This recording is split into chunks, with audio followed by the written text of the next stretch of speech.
Happy Friday! Coming to you from the Target parking lot.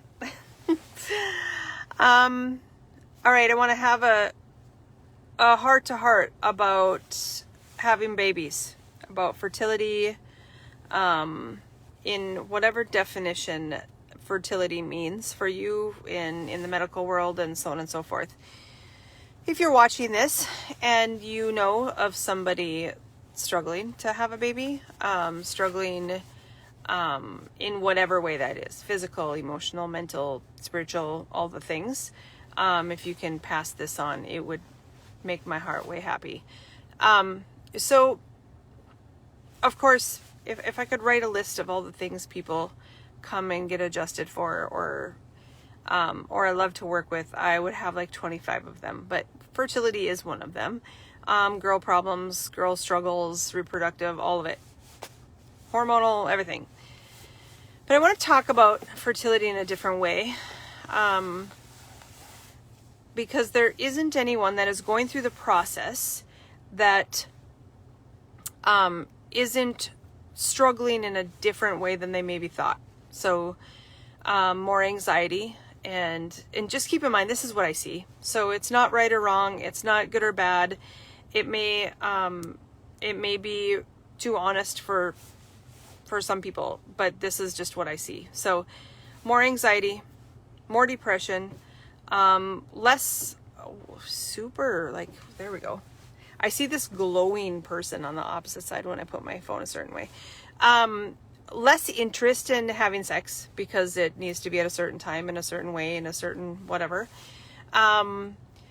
And I think the biggest thing is mistrust or distrust in the body.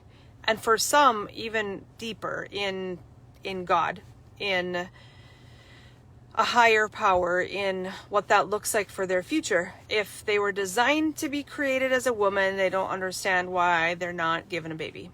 I get it, totally. And in this process of fertility, whether people are doing additional medical work, whether they're doing holistic work, whether you're starting to exercise and take better care of yourself, eat better food. We know all these things are components. Whether you're starting to see a therapist, whatever that looks like, I want to help you see that it's all to make your body more brilliant and to heal more and to connect more and to get the body, mind, soul to work together more. It's not to fix something broken. It's not that if the linear goal is to get pregnant and you don't get pregnant, it does not mean that you're broken. It does not mean that you were shunned. It does not mean that God's ignoring you. It does not mean that your body can never do it. Because that process is like, I don't even know if it's the right word, one-dimensional symptom treatment. Symptom treatment, aka success, or symptom treatment, no baby, no success. So how can we start to flip the narrative? Feels like talk about flipping the narrative a lot these days. How can we start to flip the narrative and see that our body is made to be more than a machine, and that one thing will always affect another thing, and that the body works as one, because how we do one thing is how we do most things. How one part of our body functions is how most parts of our body functions. In the big universal concept of it will heal with no interference. And whatever that means, there's emotional stress, there's physical stress, there's expectations, there's trauma, there's all these things. In the last few years now, we live in a lower frequency of humanity. I see it in the body. I feel it in the body. We have fear, we have guilt, we have resentment, we have regret, we have sadness, we have what the F is going on. All of this is stored in the cells of our body. So when we look at symptom treatment and fertility, like, what if we could see, how does my body feel right now? Like, is there a voice telling me to slow down? Is there a voice saying, I don't know if this career is right for you? Is there a voice saying, start to move your body? Is there a voice saying, you need to put some attention into your relationship? I don't know. What is the voice saying? Because going to a clinic, doing the tests, peeing on the stick, and having it being successful if you are having a baby and broken if you're not, is not helping us.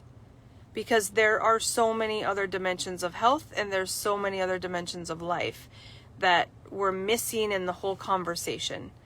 So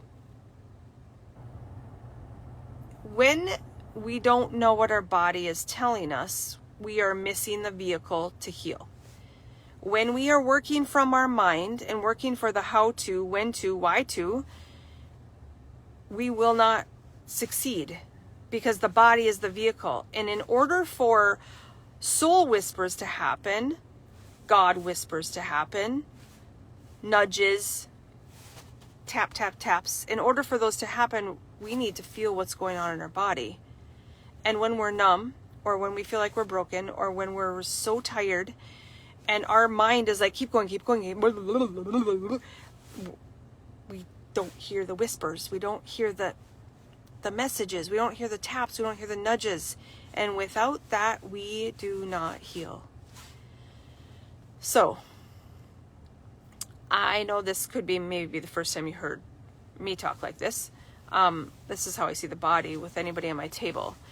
And these days, frequency of the human is lower than I have ever in my whole entire life seen it.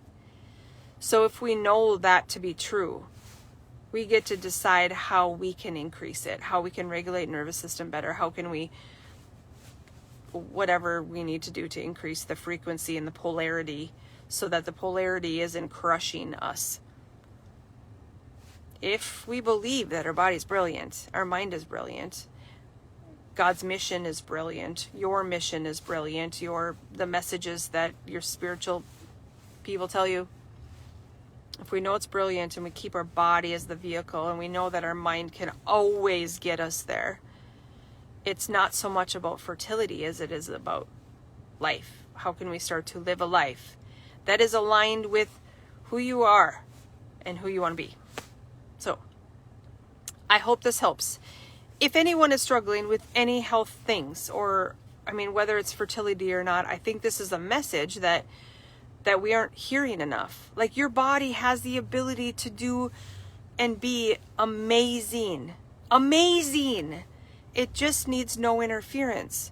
And where there's interference, it's just an opportunity to learn, an opportunity to heal, an opportunity to bridge the gap between the old version of you and the new version of you.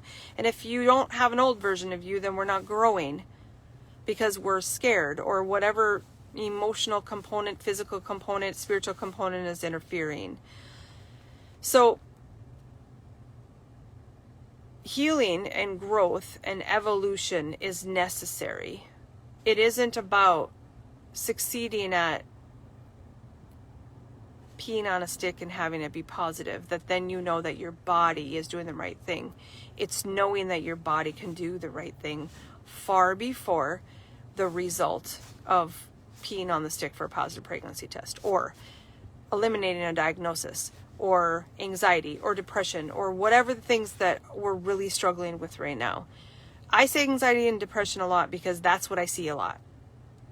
I've seen more of that on top of that the last 2 years than I ever have. It's real. It's out there. I know some people.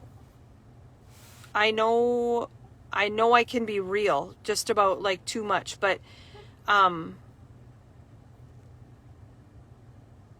believe it's the only way to set ourselves free, is to know that we can do it. And if we don't believe we can do it, there is no person, entity, doctor to tell us that we can if we don't believe it.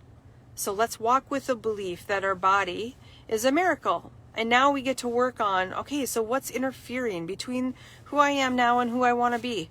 If I want to be a mom, what is actually interfering? Is it because my body can't be injected with the right hormones to then provide the right environment? Or is it because emotionally this is how I feel in this situation, or mentally this is how I feel? Like, it is our responsibility to know our body.